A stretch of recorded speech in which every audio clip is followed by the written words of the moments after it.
Finally 5 মাস পর নবীন বরণটা হলো। তো চলো চলো আমাদের কোথায় নবীন বরণ করলো আর কি হলো সব কিছুই তোমাদের সাথে আজকে শেয়ার করব।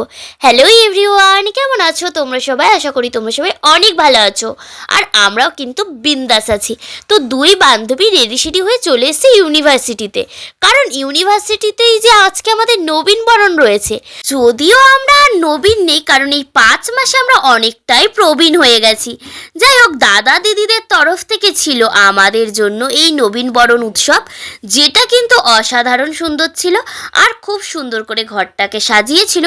আর সবাইকে তো দইয়ের ফোঁটা দিয়ে বরণ করে নিচ্ছিল, তার সাথে সবাইকে একটা করে গোলাপ আর তার সাথে একটা ফাইল আর পেন দিচ্ছিল। আর এইদিকে দেখো আমার পুণ্যি বান্ধবীকেও তো দইয়ের ফোঁটা পরিয়ে দিয়েছে। আর আমাদেরকে বরণ করে নেওয়ার পরেই শুরু হয়েছিল এক এক করে সবার প্রোগ্রাম। তো প্রথমেই তো এই দিদিটা আমাদেরকে গান শুনিয়েছিল আর গানটা কিন্তু অসাধারণ ছিল। আর তারপরে স্যারদেরকে এক এক করে বরণ করে নিয়েছিল আর স্যাররাও আমাদের বিষয়ে হালকা পাতলা কিছু বক্তব্য রেখেছিল। আর তারপরেই কিন্তু নাচ গান আবৃত্তি সমস্তটাই হয়েছিল, যেগুলো সব কিছু তো তোমাদের সাথে শেয়ার করতে গেলে পুরো ভিডিওটা অনেকটাই বড় হয়ে যাবে, তাই না? কিন্তু স্মৃতির পাতায় রাখার জন্য অল্প অল্প করে তো তোমাদেরকে দেখাতেই পারি। তো চলো চলো তোমাদেরকে অল্প অল্প করে কিছু কিছু অংশ দেখাই।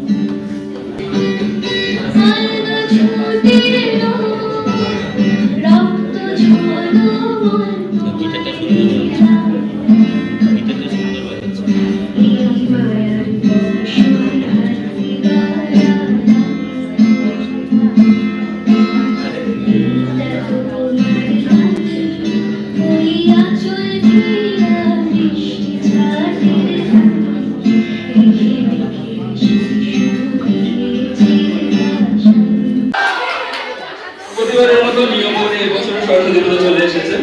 পুজো কাটলেই আসবে প্রতিবারের মতো আমাদের ভালোবাসা উৎসবের দিনগুলি। তাই সমস্ত প্রেমিক প্রেমিকাদের উৎসর্গ করে আমার আজকের এই কবিতা। এই যে প্রেমিকা, আজ আমি প্রপোজ ডে। আজ তোমায় একখানি পত্র পাঠালাম। অনেকদিন থেকে তোমায় বলবো বলবো বলে আর বলা হয়ে ওঠে। তুমি আমার সেই পার্সোনাল ডায়েরি, যেখানে আমার সব সুখ দুঃখের ঠিকানা লিপিবদ্ধ। তুমি আমার সন্ধ্যের আকাশের সেই ধ্রুবতারা, যা প্রতিদিনের উত্তরের আকাশে মিট মিট করে চলতে থাকে। তুমি আমার সেই খরস্রোতা নদী, যার সাথে আমি প্রতি মুহূর্তে গাওয়ার সাথে।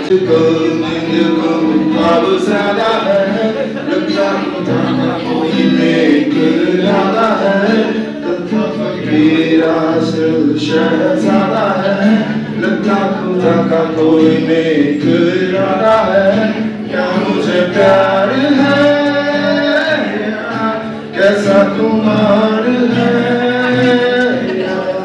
क्या मुझे प्यार है कैसा कुमार है ओ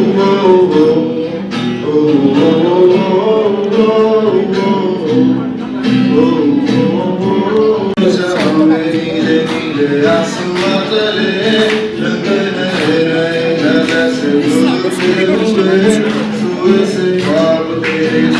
তো এরকম ভাবে আস্তে আস্তে আমাদের হালকা পাতলা অনুষ্ঠান শেষ হয় আর আমরা কিন্তু প্রত্যেকে অনেক অনেক মজা করেছি।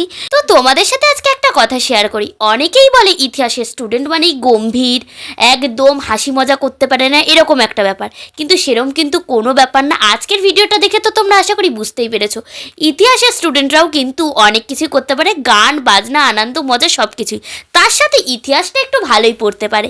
যাই হোক, আমাদেরকে কিন্তু টিফিনে দিয়েছিল চাউমিন আর আমরা সবাই মিলে মজা করে চাউমিন খাচ্ছিলাম।